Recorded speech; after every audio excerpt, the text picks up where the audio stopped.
Hoy es hablar de lamentaciones sumerias o lo que se conoce como Balaj. Le escribo ahí en el chat. Balaj viene a ser un tipo de literatura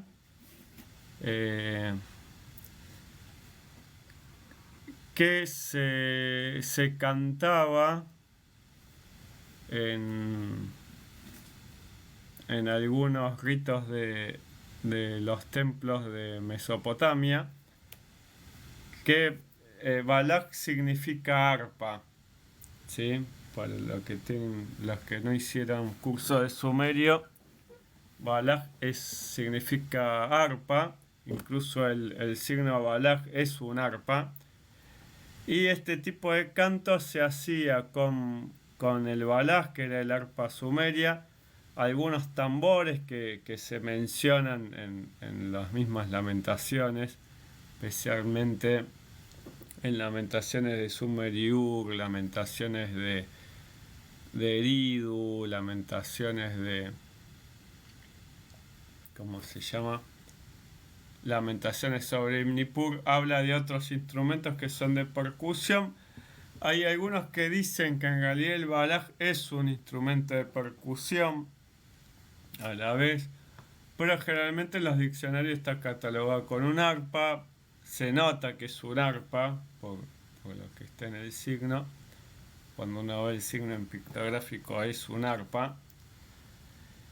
Y generalmente lo utilizan para, hola Irving, cantar este tipo de literatura que hablaba de pueblos totalmente destruidos, ¿sí? O sea, es el relato de un pueblo que desapareció. No sabemos realmente si esos pueblos fueron destruidos totalmente, porque obviamente es un tipo de liturgia, o sea, son cantos de lamentaciones de pueblos que se rebelan o no contra sus dioses y terminan siendo totalmente destruidos. Generalmente van a ser totalmente destruidos por un pueblo ajeno, ¿sí? Que es utilizado por los dioses para ser destruidos. Hola Irving, ¿cómo estás? No sé si estás todavía, pero te vi pasar. Ah, sí, ahí gracias por las rosas también, Irving. Pero bueno, básicamente trata esto. ¿Cómo es la historia en general? Empieza. No empiezan todos iguales, pero por ejemplo, el de Lamentaciones sobre la destrucción de Agad, que se conoce más como la maldición de Agade o el curso de Agade. En YouTube que hice un video, una persona me comentó que es anglicanismo decir curso, pero ahora voy a explicar por qué yo la llamo curso de Agade y no maldición. El término que utilizan los sumerios para decir esto que traducimos en español como maldición necesariamente no significa maldición. Y ahora voy a explicar por qué. Utilizan el término que se conoce como Nankud. Sería como Nankud Akkad, ¿sí? Nankud Akkad o Nankud Naram-Sin sería, ¿no? Porque es el curso de Naram-Sin, tampoco es de Agade ni de Akkad, sino que es de Naram-Sin. Nankud significa cortar el destino. Y este texto, que es uno de los primeros textos de Lamentaciones, explica bien el por qué significa cambiar el destino o cortar el destino. Kut es el verbo cortar, nam es lo que traduciríamos como destino, que tampoco es destino. Cortar el destino vendría a ser cuando un dios, por ejemplo, en particular, decreta un destino, ¿no? Este dios decreta que Akkad va a ser un gran imperio, que va a dominar las 4 partes del mundo, que es como se dice en los textos. Sargón de Akkad derroca al rey de Kish, eso lo habíamos hablado muchas veces, y destruye totalmente la ciudad de Kish. O sea, después del ataque de Sargón de Akkad, según esta lamentación, Kish es totalmente destruida, hasta hasta los cimientos, y Sargón construye la ciudad de Agade sobre esa destrucción, y se funda Akkad, ¿sí? Entonces, ¿qué pasa? El relato empieza diciendo que se construye un santuario para la diosa Inanna y empiezan a venir ofrendas de todas las partes del mundo conocido, obviamente. ¿Qué había en el mundo conocido? Lo que ven en el mapa. Ofrendas de Mohenjo-Daro, que es conocido en sumerio como Meluja, Marjasi. Marjasi sería toda la zona sur de Irán, que había un imperio. Elam, el reino de los hurritas, que en ese momento era un reino bastante grande. Subartu, que es Asiria. Canish, en Lamentaciones de Agade aparece Canish como Curcuga, la cordillera de la Plata o del Estaño, que es toda esta cordillera que está en la zona ahora que voy a marcar, toda esta cordillera de acá, ¿sí? Se la conocía como Curcuga, toda esta zona montañosa de Turquía, que muchos la traducen como la cordillera del Estaño o la cordillera de la Plata, porque había mucha minería de plata. Que bueno, por ahí salen los ¿cómo se llama? Los que hablan de que el mundo está conectado, que en realidad Curcuga es Bolivia, porque hay minería de plata, vieron que está toda esos mitos modernos que tienen que ver con extraterrestres, que bueno, piensan que Curcuga es Bolivia, en realidad Curcuga es Canish, ¿sí? Entonces, ¿qué pasa? El texto empieza hablando de eso. Enlil, que es el dios principal de los sumerios, exalta la figura del imperio acadio, ¿sí? Hola Agustín, empieza a decir que, claro, los hititas que todavía no existen en ese momento. Sería toda la tierra de Canish, vendría a ser los hititas, muy bien, pero todavía no se llaman hititas. Ahora se llaman, por los sumerios, Curcuga, y entendemos que la ciudad se llama Canish, ¿sí? La ciudad principal. Gracias, Agustín, por compartir. Entonces, ¿qué sucede acá? Acá empieza a pasar que Sargón cumple con ese destino, que los sumerios lo conocen como Namtar. Namtar es el destino decretado, ¿sí? Namtar, destino decretado por los dioses, y Namkud es la decisión del ser humano, ¿sí? ¿Quién corre ese destino? El que corta el destino es Naram-Sin. Naram-Sin pasa a ser el nieto de Sargón, ¿sí?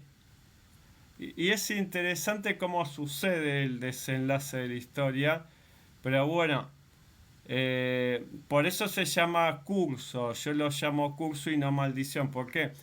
Porque que Naram-Sin corte el destino o cambie de dirección y contradiga a los dioses no significa que sea una maldición. Namkud es la acción de la libertad del hombre de elegir y rechazar eso que los dioses dijeron o decretaron que debía pasar, ¿sí? ¿Cómo es que sucede esto? Empieza a pasar, y bueno, después está que hablamos en el mito del diluvio, que estaba el Nam. El Nam es el orden natural, ¿sí? El orden natural o lo que llamaríamos nosotros destino vendría a ser el Nam. El Namtar es lo que los dioses decretan y el Namkud es lo que decreta el rey o las decisiones de los seres humanos o de los reyes. En este caso, Naram-Sin empieza a crecer, ¿sí? O sea, sigue lo que hace Sargón. Sargón, póngale que había llegado hasta la tierra de Elam, ¿sí? Sargón había conquistado de Kanish a Elam. Me parece ser que Naram-Sin, según el texto, la arqueología no lo acepta esto, pero según el texto, no la arqueología, los historiadores. En arqueología podríamos decir que hay influencia sumeria, tanto en Marjasi como en Maluja. Pero para los historiadores es muy complicado que un imperio en esa época, por la cantidad de ejércitos que había para mantener el orden del imperio, haya llegado hasta la India. ¿Sí? Pero es lo que dice el texto. El texto dice que en época de Naram-Sin empezaron a llegar ofrendas a la ciudad de Akkad desde Marjasi y Meluja, ¿sí? De estos lugares. De otros lugares que están abajo que no se ven en el mensaje, en el mapa, que sería la zona del Golfo de Hormuz. Por ejemplo, Bahrein es una ciudad que se llamaba antiguamente Dilmun, ¿sí? Y después está toda la costa del Golfo de Hormuz que había conquistado Sargón, ¿sí? Que no se ve en el mapa, que llegaría por la parte sur, que no se ve. Toda la zona de Arabia Saudita, Bahrein, que estaba en la costa del Golfo, era parte del imperio que había expandido entre Sargón y Naram-Sin. Ahora, ¿qué sucede? Naram-Sin tiene un sueño. Vieron que una de las cosas interesantes que hay en Mesopotamia es que los reyes tienen sueño. No es como en la Biblia que los profetas hablan con Dios y todo eso directamente. Generalmente los textos sumerios, ¿qué pasa? Algo parecido en Egipto. Los reyes tienen sueño, hablan con los dioses a través de los sueños. Esa era otra de las cosas que habíamos aclarado cuando veíamos el mito de Atramhasis, donde Atramhasis habla directamente, cara a cara con Enki, contradiciendo todos los relatos culturales sumerios que hablan de sueños. ¿Qué sueña Naram-Sin? ¿Sí? Y acá viene el tema. Pues hay un problema de interpretación en el sueño. Naram-Sin empieza a tener un sueño en el cual el dios Enlil destruye las ciudades, la ciudad de Akkad, ¿sí? Tiene ese sueño varias veces, empieza a soñar que aparece Naram-Sin y parece que está como enojado y no deja que Naram-Sin progrese y lo destruye. ¿Por qué causas podría destruir Enlil a Naram-Sin? ¿Cuál podría ser un problema? El culto de Inanna en la ciudad de Akkad. ¿Se acuerdan que en un momento habíamos dicho que para los sumerios es un sacrilegio trasladar el ídolo? Inanna es la diosa de Uruk y la protectora de Nippur. Entonces, ¿qué sucede? Sargón traslada al final de su mandato el ídolo de Inanna y hace un santuario que se llama el Uxmal, un templo Uxmal a la diosa Inanna en Akkad. Eso hace que todo toda la mercancía, todas las ofrendas de estos pueblos que estamos mostrando acá, que es Meluja, Marjasi, Elam, los Urritas, Subar, Tucanish, Mari, Ebla y todas las ciudades sumerias, en vez de dar el culto a Enlil en el Ekur, ¿sí? En vez de llevar ofrendas a Enlil en su templo, llevan esas ofrendas a Akkad, ¿sí? ¿Y qué sucede acá? Parece que es el problema de Enlil. Por lo tanto, dentro del texto también explica que Inanna se va de la ciudad. Dice que se va Inanna y Ninurta. Es raro que hable de Ninurta, pero bueno, recordemos que Ninurta es Ningirsu, ¿sí? Que es el dios que se encarga de establecer la justicia. Entonces, ¿qué sucede acá? Acá hay un problema. Inanna se va, eso, o sea, sueña en Aramzin que Inanna se va de Akkad, y luego de que Inanna se va, Enlil empieza a atacar la ciudad de Akkad, ¿sí? ¿Cómo debería haber interpretado el sueño en Aramzin, según mi entender? Que él tenía que dejar el culto a Inanna, ¿sí? Debía dejar el culto a Inanna y hacer que todas esas ofrendas se deriven a Nippur, ¿sí? O a la ciudad de Uruk. Ese sería lo que para mí el escriba te quiere decir. Por eso es que habla de que Inanna se va. Algo parecido a lo de Inanna se va se ven en otros textos de Lugalbanda, Gilgamesh, donde Inanna empieza a recibir muchas ofrendas, Enlil se pone celoso, Inanna se termina yendo porque no quiere Inanna entrar en conflicto con Enlil. Recuerden que Inanna es la diosa protectora de los templos de Enlil, por lo tanto no puede estar en contra de Enlil. Son dos dioses que actúan en conjunto. Entonces, hola Hiram, ¿cómo estás? O Hiram. Entonces, ¿qué sucede? Inanna se va y Enlil empieza a destruir ese imperio, ¿sí? Eso es lo que sueña Naram-Sin. Pero Naram-Sin no entiende cuál es el significado del sueño. Y hay algo interesante que lo habíamos hablado muchas veces, que se entiende en el Cono de Gudea o en otros textos. En el Cono de Gudea, lo que hace Gudea para entender el sueño, ¿se acuerdan que aparece Ningirsu gigante, enojado, y dice que la cintura de Ningirsu llegaba hasta la cima de las montañas y que su cuerpo estaba en el cielo? Entonces, gracias Hiram por unirte. Entonces, ¿qué sucede? O Hiram era, ¿no? Gracias Hiram. Entonces, ¿qué sucede acá? Gudea empieza a hacer sacrificios a la diosa del sueño, ¿sí?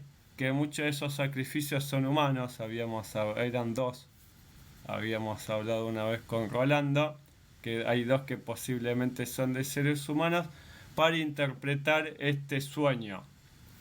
Naram-Sin, en cambio, ni consulta a los sacerdotes, ni consulta a la diosa de los sueños. O sea, él no hace sacrificios para interpretar el sueño, ni tampoco consulta. Y es interesante que en el mismo mito te lo dice, el mito te empieza a decir, bueno, no existe, en ningún momento existió un rey que entierre su cabeza en la tierra, como en simbolismo, nunca ha habido un rey tan torpe que se suicide. ¿Por qué? Pues ahora vamos a ver qué desenlace que tiene que ver con el curso. O sea, Enlil le está diciendo en el sueño, me tenés que adorar a mí, dejá de adorar a Inanna, o vas a ser destruido, básicamente. Entonces Naram-Sin no lo comenta. Se entiende de que cuando un rey tenía un sueño, ¿sí?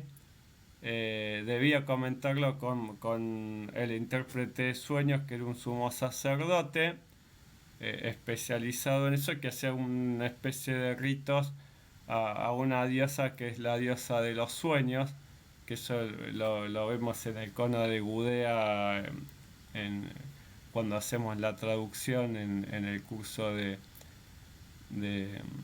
es uno de los textos que traducimos una parte en los cursos de gramática. Y él en vez de eso se queda callado por unos años, ¿sí? Y dice que se guardó ese sueño. Ese es el primer error, según el texto, que comete Naram-Sin.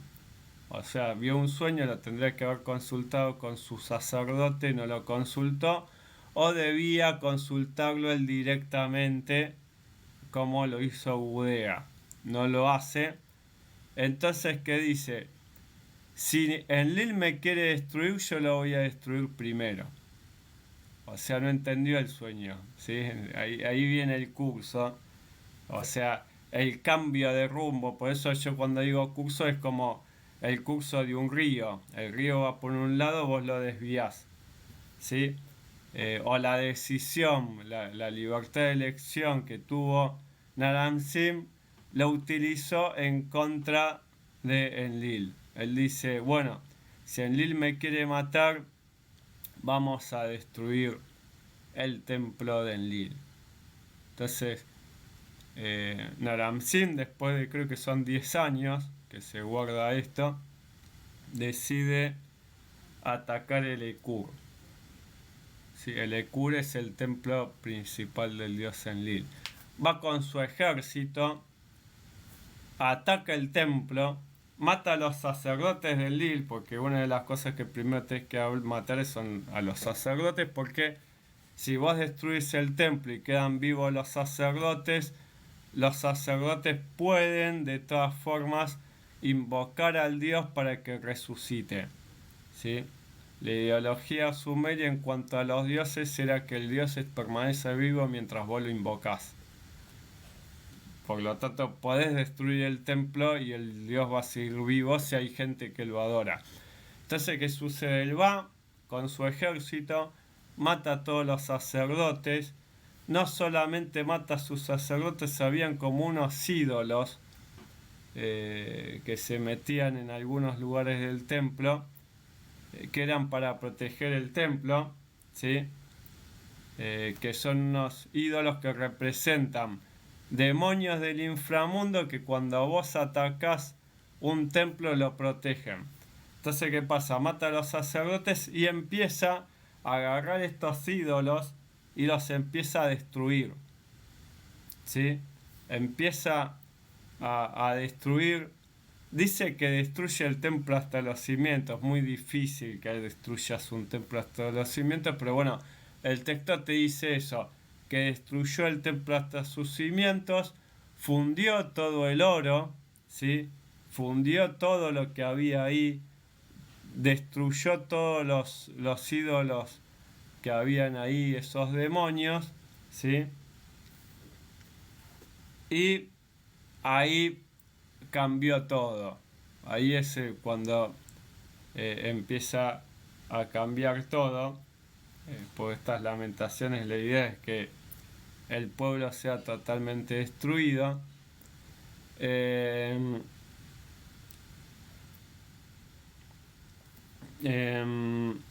Una vez que Naram-Sin termina de destruir todo, hay una especie de invocaciones al dios Enlil para revivirlo, ¿sí?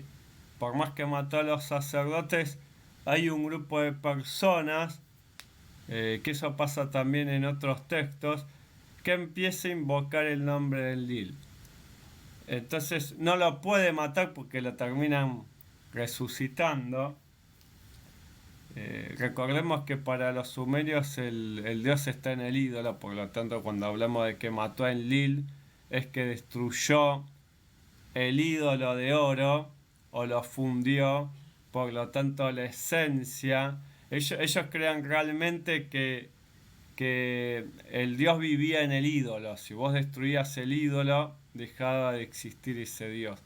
Entonces cuando dice que Naram-Sin destruyó el templo y todo, es que literalmente lo mató. ¿Sí? Destruyó el ídolo y no existe más. Entonces, ¿qué pasa? Lo empiezan a invocar y ¿qué hace Enlil? Se venga. ¿Cómo se venga Enlil? Es interesante. Acá aparecen estos personajes que son los Gutium. Gutium es en sumerio, o Gutuum. Era Gutium o Gutuum. ¿Sí? Que son los que cuando leemos libros de historia se los conoce como los Gutis. ¿Sí? Acá les escribo Gutis. ¿Sí? ¿Cómo describe el texto a los Gutis? Se cree que los Gutis son la creación de una diosa. ¿Sí? Eh, son creaciones de una diosa y los describe de la siguiente forma. Como pueden ver, la zona de los Gutis entiende que son los kurdos, ¿no? Entonces esta zona es la zona de los kurdos. ¿Sí? Ellos vienen en los montes Sagros, son distintos a los Lulubi. Los Lulubi son unos seres que están por esta zona, ¿sí? Que son los que siempre ayudan a Elan a destruir a los sumerios. En este caso son los Gutium, ¿sí? Los Gutium pasarán a ser los que viven en la parte esta, ¿sí? Que es lo que conoceríamos norte de Irak, norte de Siria, ¿sí? Que la parte sur de Turquía y parte de Irán y Azerbaiyán. Entonces, esa zona es la de los Gutium. ¿Cómo describe el texto a los Gutium? Como seres humanos, ¿sí? Con apariencia de mono y instinto de canino. O sea, los describe salvajes. Otro tipo de descripción que aparecen en textos de los Gutium es que no tenían ritos, aborrecían a los ritos y, y que hacían algo que en español llamamos la malonera o malón, los malones, que son los que van, saquean ciudades, se llevan a las mujeres y otras cosas. Entonces, esa es la manera, los describe como ociosos, vagos, instinto canino, violadores, saqueadores, no hacen ritos, todo lo malo que puede ser para los... O sea, los Gutium serían peor que los Martu. Creo que los Martu son también vagos, los describe como saqueadores, pero bueno, los Gutium además de saqueadores no respetan los ritos, no tienen dioses.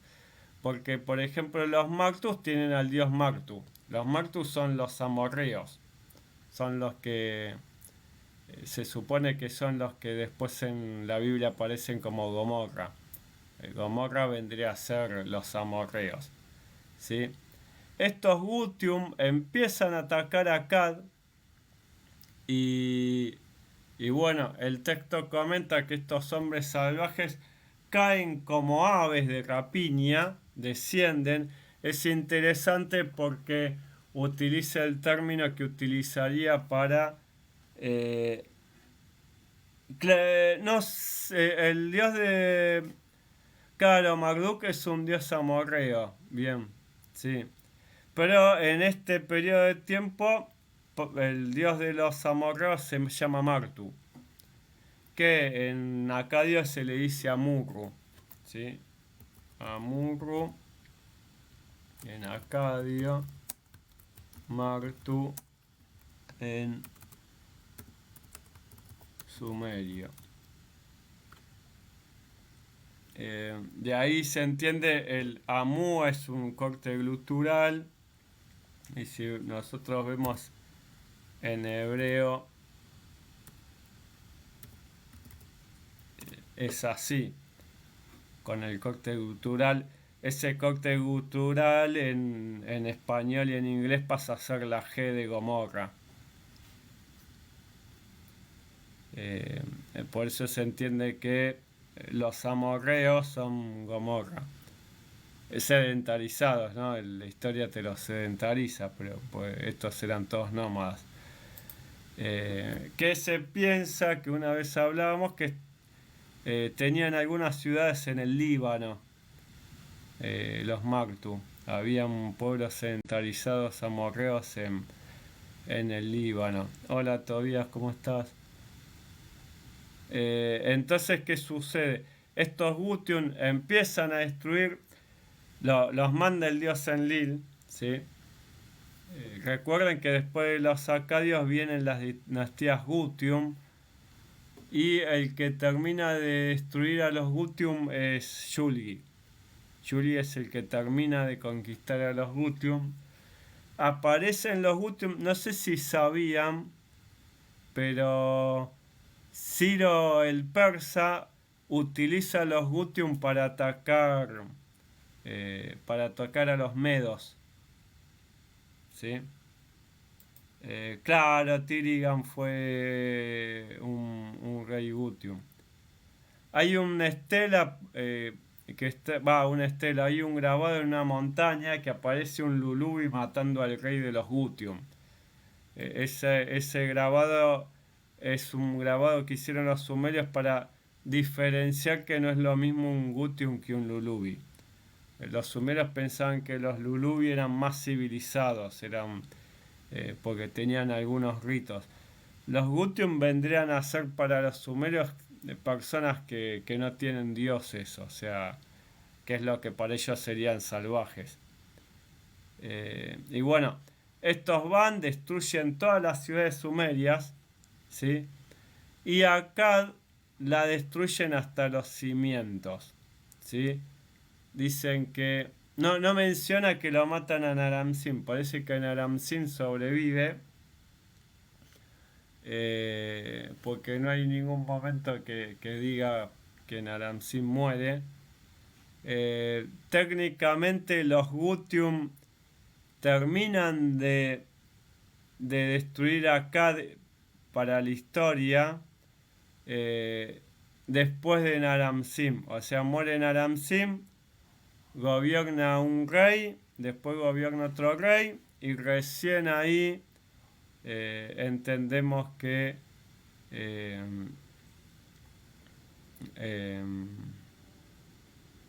los Gutium terminan de derrocar al imperio acadio.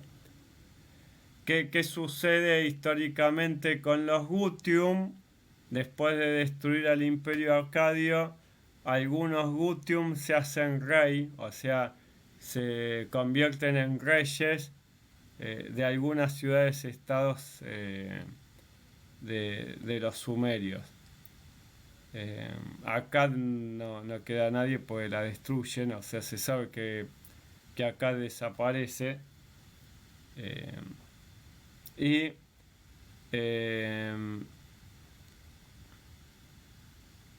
los Gutium empiezan a ser como una especie de calvanización de Sumer. Empiezan a dividirse en regiones. Esos Gutium van a ser destruidos primero por Gudea, en el norte.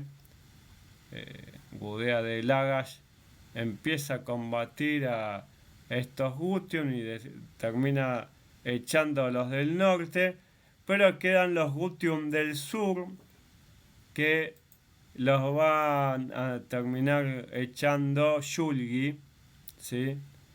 Y Ugnama. Vieron el del código de Ugnama, ¿sí? Ugnama es el padre de Shulgi.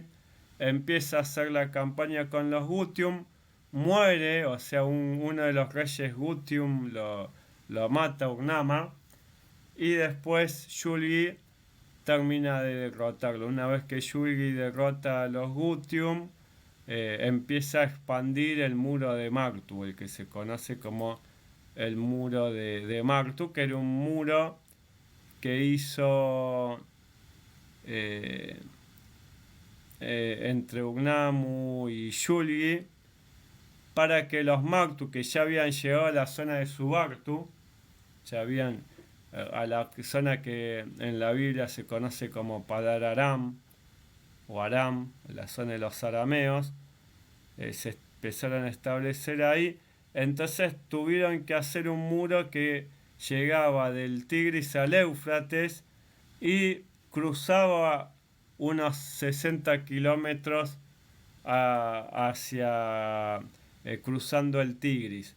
O sea, después del Tigris sería... No sabemos si en realidad la zona después del Tigris era para los Gutium o si era para los Martus. No hay evidencia que los Martus cruzaron el Tigris. Pero seguía más allá del Tigris. Y bueno, en resumen sería algo así. O sea, el texto empieza con Sargón, que expande su imperio, agrada a la diosa Inanna. La diosa Inanna empieza a recibir un montón de ofrendas. Y después llegan a Aram-Zin, se expande hasta Maluja y empiezan ellos a enviar ofrendas a Inanna. Después Inanna se va. Enlil le aparece en el sueño queriéndola matar. Él no entiende el sueño. La idea del sueño no era que destruya el Ekur, sino que intente apaciguar a Enlil, así como Gudea intentó apaciguar a Ningirsu. Se acuerdan que a Ningirsu también Gudea le tenía miedo a Ningirsu y termina apaciguándola. Bueno, Naram-Sin tendría que haber hecho en teoría para los sumerios lo mismo que hizo Gudea, apaciguar al dios. En vez de apaciguar el dios lo atacó, o así hizo lo mismo que hicieron los Sigigi en Enuma y Luawilum. Fue a destruir el Ekur, destruye el Ekur y Enlil destruye a Akkad. Por lo tanto, ¿qué te quiere decir el texto? Que es lo típico de un Balaj. Naram-Sin tenía todo el potencial de que su imperio siga y siga floreciendo, pero decide hacer lo contrario a lo que fue advertido. Destruye el templo de Lekur, que es el templo de Enlil, y por ese mismo motivo Akkad cae y es exterminado completamente. O sea, el texto te dice que se destruyó hasta los cimientos, o sea, no quedó ningún sobreviviente, ¿sí? El único sobreviviente que no menciona quién es, el único sobreviviente que quedó es Naram-Sin, digamos. Después todo lo demás se mueren, ¿sí? Y según la... sí, ¿no? Igual, bueno, es comprensible igual, pues si leemos las otras lamentaciones, ¿te acordás la lamentación de Nippur? Enlil los mata igual. Así que no sé, quizás si Naram-Sin hacía otra cosa, moría igual. Por lo menos le hizo el frente. Los Sigigi le ganaron a Enlil. Y a Tramhasis también. Pero sí, Naram-Sin es llegado por el poder. Igual es obviamente esto es un texto literario, está armado intencionalmente para que la gente no se meta por él con Enlil. Posiblemente se compuso en Uruk o en Nippur. Y la idea real es esa, o sea, no cometas el error de meter a Inanna por encima de Enlil, porque te va a ir mal. Había otro texto que hablaba acerca de Inanna, que Inanna se iba, no me acuerdo cuál era. Ahora, había uno, ¿no? Además del curso de Agade que decía que Inanna se iba. No me acuerdo si era el de que después lo termina salvando Lugalbanda. Eh, el Mercar, el del Mercar, ¿te acordás que se va Inanna y el Mercar quería saber por qué Inanna se había ido en vez de protegerla de, del pueblo de Arata?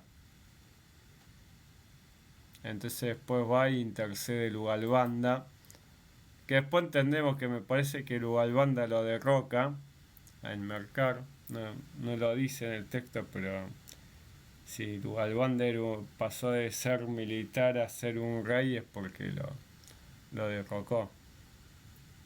Posiblemente haya algún texto perdido que habla de que Lugalbanda derroca a, a su rey.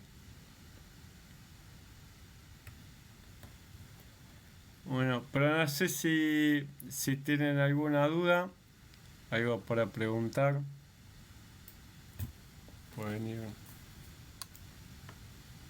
preguntando.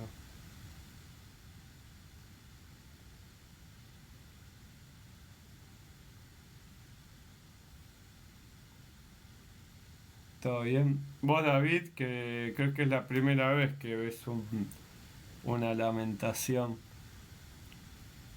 Sí,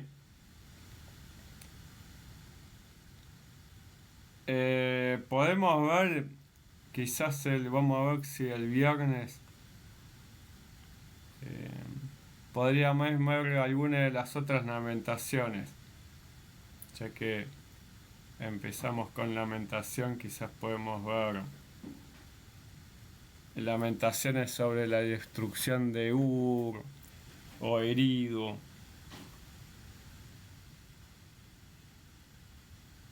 Estaría bueno. Quizás la de Eridu, la lamentaciones sobre la destrucción de Eridu no la vimos. Bien, ¿no, Rolando? Vimos la de Ur, la de Sumer y Ur y la de Nippur. Quizás podemos ver la de Eridu.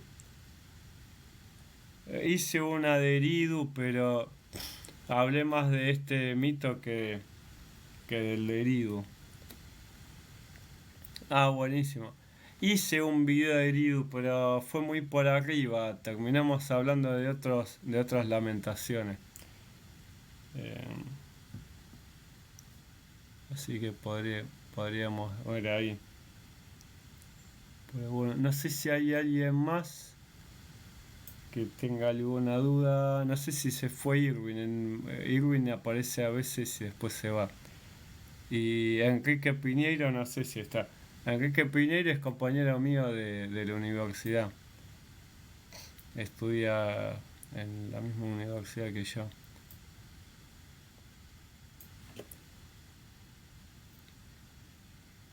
Eh,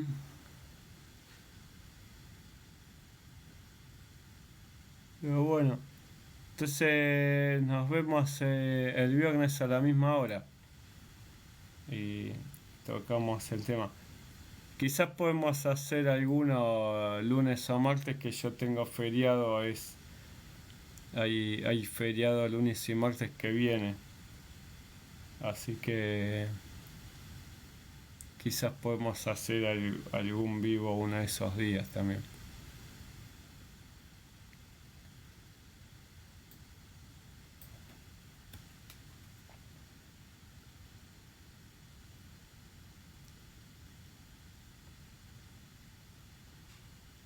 Dale, dale, podría ser que para el lunes o martes, tablillas de Uruk, podría ser, ok, Dale, buenísimo. Entonces hacemos tablillas de Uru.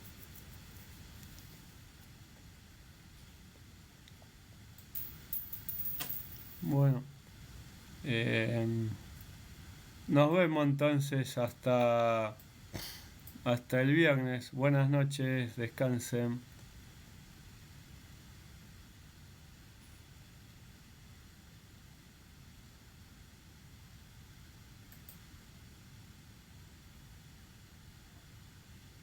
Hasta luego, Shirley.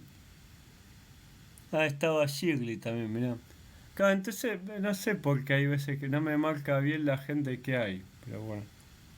Nos vemos, Shirley, Chau, Rolando y David. Y no sé si está Enrique, pues no me aparece. Nos vemos.